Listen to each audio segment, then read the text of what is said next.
Elivaldo Barbosa, bom dia. Olá, Aline, bom dia. Eu demorei um pouquinho que eu passei no camarim para limpar aqui as penas de um galo que eu bati ontem à noite aí. Oh, meu Cheio papai. de pena, rapaz. Não foi Pena. limpar aqui o terno, não foi fácil. Como foi a sua noite? 4-2 pro Flamengo lá na arena do Atlético Mineiro, um timaço, mas não aguentou aí. Não aguentou. Você dormiu bem? Dormi, se não fosse as penas lá, porque era muita pena no ar. Então você não dormiu bem, porque foi uma porrada, né? Foi muito grande, é um choque imenso.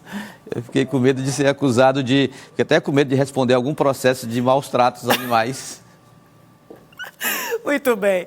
Vamos lá, então, falar sobre política. Vamos lá, Aline. O governo federal lançou o Plano Safra, né? É verdade, Aline. Ontem foi um dia importante para quem se projeta para a safra agrícola, que começa já a ser planejada. Agora, você sabe muito bem, Aline, a safra é de um ano para o outro, é 2024, 2025. Para a safra que começa já os preparativos, os planejamentos, já começaram, aliás, o governo federal lançou o tradicional Plano Safra, um volume de recursos que é disponibilizado através de agentes financeiros, tanto públicos como privados, que deve totalizar este ano 475 bilhões de reais para a agricultura, desde a empresarial até a familiar. O Plano Safra 2024-2025 foi lançado em uma cerimônia no Palácio do Planalto. O programa de apoio ao setor agropecuário oferece financiamento com taxas de juros menores para aqueles que adotarem produções ambientalmente sustentáveis. Serão 400 bilhões de reais em crédito para a agricultura e a pecuária. Os recursos devem financiar investimentos e atividades do dia a dia da produção e comercialização. Mais cedo, o governo também anunciou incentivos à agricultura familiar com recursos de 76 bilhões para o crédito rural. Terão mais incentivos agricultores familiares que quiserem produzir alimentos básicos como arroz, seja do grão tradicional ou orgânico. Também terão juros mais baixos os produtores de feijão, mandioca, leite, frutas e verduras. O incentivo ao plantio de arroz está relacionado à alta do preço do produto devido às enchentes no Rio Grande do Sul. O estado é responsável por 70% da colheita do grão em todo o país. Com a medida, o Ministério da Agricultura descartou um novo leilão para a compra do produto no exterior. Ninguém no governo disse que não tinha arroz. O problema é que pelo arroz não conseguia sair do Rio Grande do Sul. O fato real é que o arroz já deu grandes demonstrações de queda de preço. Isso atende a necessidade de controle inflacionário. Bora lá, então, importante Aline. lançamento para essa área, né? E você sabe, Aline, que quando se fala em Plano Safra, em apoio à produção no campo, a gente tem que realmente pensar nessa perspectiva. A produção no campo no Brasil tem assim, uma estratificação acentuada. O agro é muito amplo, vai dos grandes empreendimentos importantes, produtivos, apontam para o desenvolvimento. É a âncora da economia, que segura aí a onda nos altos e baixos da economia, é exatamente o campo.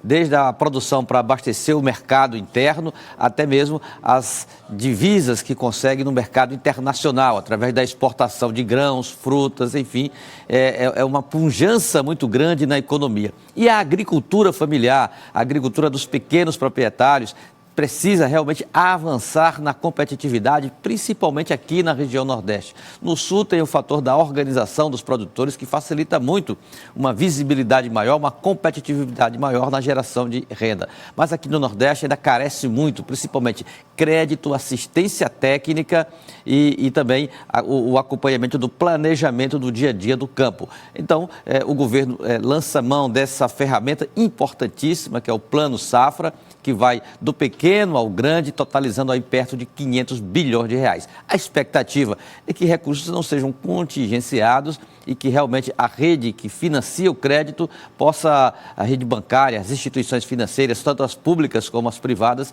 possam realmente disponibilizar os recursos com taxas razoáveis, né? Para que o produtor realmente tenha condições de planejar os seus cultivos, reduzindo ao máximo os riscos. Já tem o risco climático, já tem os desafios ambientais, além de todo o ciclo de cada cultura que precisa chegar ao final com bons resultados. Elivaldo, agora vamos falar sobre política, vamos trazer aqui para o nosso cenário local. A Assembleia Legislativa agora tem um novo líder do governo do Estado, né? Pois é, Aline, ontem eles fizeram até um ensaio, foi numa solenidade de entrega de títulos de cidadania, de arqueólogos até personalidades ligadas à produção cultural. 4 títulos de cidadania ontem, muito movimentada a Assembleia, e lá já estavam os dois, gravaram até vídeos aí para as redes sociais, Dr. Vinícius, o líder do governo na Assembleia Legislativa, e Fábio Novo, que deixa a liderança, como já havia anunciado há alguns dias, para se dedicar integralmente à pré-campanha, que já está terminando, mas já a campanha eleitoral para a Prefeitura de Teresina. E ontem, o governador Rafael Fonteles anunciou, numa postagem em rede social, agradecendo o empenho de Fábio Novo, 1 ano e meio à frente da liderança do governo na Assembleia, e já agradecendo também o convite aceito pelo deputado Dr. Vinícius, que mesmo no primeiro mandato, 1 ano e meio de mandato, de vida parlamentar, já assume uma função importante do parlamento, que é liderar uma bancada que é robusta, ampla demais. 24 dos 30 parlamentares são identificados com o bloco governista, sustentam um bloco governista. Isso, a princípio, Aline, para a votação, por votação, tudo bem, tranquilo, mas as demandas são as mais variadas possíveis, o trâmite de projetos é importantíssimo o acompanhamento do líder. O líder é aquela figura que tem que estar presente no dia a dia da Assembleia, ouvindo cada parlamentar, cada partido, cada liderança, buscando não só esse intercâmbio legislativo e executivo principalmente, mas a dinâmica do legislativo, a figura do líder assume um papel muito importante ali. É um interlocutor, o principal interlocutor. Exatamente. Né? E já assim, perfeito. E já um clima assim, de plena harmonia. Ontem mesmo foram os registros de Fábio Novo e Dr. Vinícius, de Fábio Novo ou de Dr. Vinícius com... Olha a foto aqui. Olha, isso aí foi ontem lá na Assembleia já. Ali na entrega dos títulos, eu até perguntei se a definição, não, define hoje ainda, com certeza define hoje, 4 de julho, amanhã 5 já, Fábio Novo já se desliga já hoje da liderança e assume aí a missão o deputado Dr. Vinícius. E me chamou também a atenção, Aline, um outro registro feito numa postagem do presidente da casa, Franzé Silva, ontem, ao lado de Fábio Novo e Dr. Vinícius. Esse registro e uma postagem, um texto que ele postou na rede social, em que agradecia, aliás, reconhecia o empenho de Fábio Novo, 1 ano e meio à frente da liderança do governo na Assembleia, e também com votos de louvor e de desejo de êxito da missão de Dr. Vinícius. Agora, Aline, chama a atenção assim, esse registro. São 3 deputados do PT que têm assim, uma posição de protagonismo nos últimos meses, eu diria. 1 ano e meio, nessa atual legislatura. Veja só a coincidência. Os 3, Franzé, Dr. Vinícius e Fábio Novo, disputaram, até com momentos de tensão, a condição no PT de candidato a candidata a prefeito de Teresina. Você lembra, né? Chegou a ter... estremecimento. Um estremecimento mesmo, né? Chegou a ter estremecimento público, inclusive, declarações fortes. Os 3, e qual foi o resultado desse processo? Os 3 disputaram a condição de candidato a candidata à Prefeitura de Teresina pelo PT. Logo depois, o candidato escolhido foi Fábio Novo. Dr. Vinícius, assim, na coordenação praticamente da campanha de Fábio Novo na parte política. Franzé Silva numa posição de destaque histórica do PT. Pela primeira vez, um petista no comando do Legislativo Estadual. E agora, eles estão a paz reina bem na nesse fita, né? grupo aqui. Sim, né? com certeza. Parabéns ao deputado Fábio Novo pelo grande trabalho que desempenhou como líder do governo na Assembleia. Nesse 1 ano e meio, desejo sucesso na missão que tem à frente na luta para reconstruir Teresina. Foi a mensagem do presidente da Assembleia, Franzé Silva, mensagem de ontem, né? Que agora transparece que está todo mundo muito acomodado nesse sentido. Tranquilo, acomodado em casa, paz e amor. Diferente daquele cenário de antes, né? Com certeza, Aline. Paz e amor, tá bom. Vamos falar de eleições, então? Daqui a pouquinho a gente vai falar sobre eleições. Eu quero antes comentar com você sim, vamos ouvir o doutor Vinícius, né? Ele falou sobre como recebeu essa nova missão. Vamos ouvir. Nesse momento, como líder do governador na Assembleia, o que a gente vai continuar esse trabalho do deputado Fábio, foi um trabalho muito bem feito, né? A gente conseguiu realmente chegar depois de um ano e meio com ele na liderança, com todas as pautas sempre bem resolvidas, e a gente manter essa boa relação que a gente tem com os colegas dentro da Assembleia, conseguir melhorar e qualificar o diálogo junto ao governo para poder ficar mais leve também a conversa e trabalhar de forma transversal com os outros poderes, né?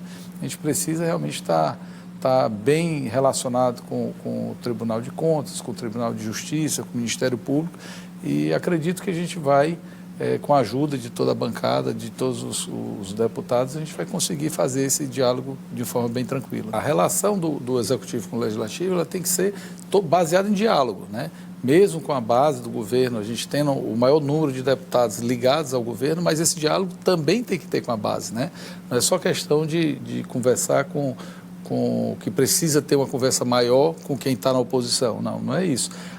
São poderes separados, são poderes diferentes. O Executivo e o Legislativo tem que ser respeitado essa divisão de poderes, né? E a nossa função é exatamente conseguir ter esse diálogo com o Legislativo e com o Executivo e facilitar, conseguir de forma mais simples, mais detalhada, a gente conseguir aprovar as pautas que são interessantes à população, mas também ter essa separação, né, e respeito aos poderes. O Legislativo é um poder, o Executivo é outro. E a nossa função é essa unificação do diálogo. Olha, e a gente vai falar agora sobre uma articulação que esses mesmos deputados também vão ter que se esforçar bastante, porque nós tivemos uma perda em relação à concentração aí de esforços para fortalecer o mercado da mineração aqui no Piauí. É verdade, Aline. O estado do Piauí perdeu a Superintendência Nacional de Mineração, um órgão federal, que todos os estados têm uma superintendência, como tem a superintendência do MAPA, da Agricultura, da CONAB, dos órgãos federais. O Piauí, a Superintendência Nacional de Mineração no Piauí, foi transformada num escritório, veja só, num escritório subordinado ao estado do Ceará. Por quê? A superintendência lá. Uma reestruturação administrativa do governo federal. O Piauí fica no prejuízo. E no momento em que nós estamos aí numa batalha jurídica em torno do litígio de terras Piauí e Ceará, a gente já perde logo uma instituição tão importante. E no momento em que o Piauí está em alta na exploração mineral, Piripiri se transforma hoje num centro de produção de minério de ferro em larga escala. Você passa ali em Piripiri, você percebe aqueles caminhões ali, o tráfego é grande no sentido Pecém, ou até mesmo São Luís, com grandes carregamentos de minério de ferro extraídos de uma grande estrutura de exploração que existe lá em Piripiri, e sem contar com outros pontos, como o níquel lá, Capitão Gervásio, o potencial de minério de ferro na região de Paulistana, ali pertinho do trecho piauiense da ferrovia transnordestina, ou seja, o Piauí que tem uma estrutura própria, inclusive em nível estadual, de exploração mineral, numa secretaria, no primeiro escalão, e o Piauí perde essa representação mais robusta do governo federal, é prejuízo a tal ponto da bancada federal piauiense, ou de parte da bancada federal piauiense, ter ido ontem à Casa Civil da Presidência da República, uma delegação aí de parlamentares piauienses, liderada pelo coordenador da bancada, o deputado Florentino Neto, que é o coordenador da bancada federal, o deputado Júlio César Lima, o deputado Merlong Solano, o deputado Jadiel, ou seja, o que aconteceu? Quer dizer, o Piauí, nesse momento que começa a desabrochar efetivamente na mineração, perde um braço do governo federal, que é transformado de superintendência em escritório subordinado ao Ceará. Veja só. E agora essa reunião é para tentar reverter essa situação. Será que é possível? A avaliação dos parlamentares é otimista, Aline, muito embora não seja assim tão fácil. Mas, com o apoio do Congresso, a FUNASA, que foi extinta pelo atual governo, ela foi mantida, porque a medida provisória que extinguiu a Fundação Nacional de Saúde caducou no Congresso e prevaleceu a estrutura anterior, ou seja, a FUNASA resistiu, sobreviveu.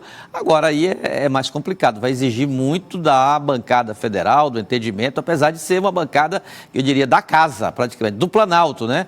Dos 13 parlamentares, 10 são aliados de primeira hora do Palácio do Planalto. Então, eu imagino que eles devem ter chegado lá no Palácio do Planalto, lá no gabinete da Casa Civil, devem ter dito a seguinte expressão, que é bem característica do PT, por exemplo, Que é isso, companheiro? Vocês esqueceram do mapa? Lá estamos nós, é o Piauí. Perder uma superintendência tão importante. Tenho certeza que, em relação a custos administrativos, isso não significa nem um centavo em relação a despesas que o governo federal pode ter com a sua estrutura administrativa no país. Já para o estado do Piauí, embora não tenha havido assim, uma manifestação mais local aqui, mas representaria bastante, eu imagino, tanto é que a situação provocou parte da bancada coordenada pelo deputado Florentino Neto. Aline.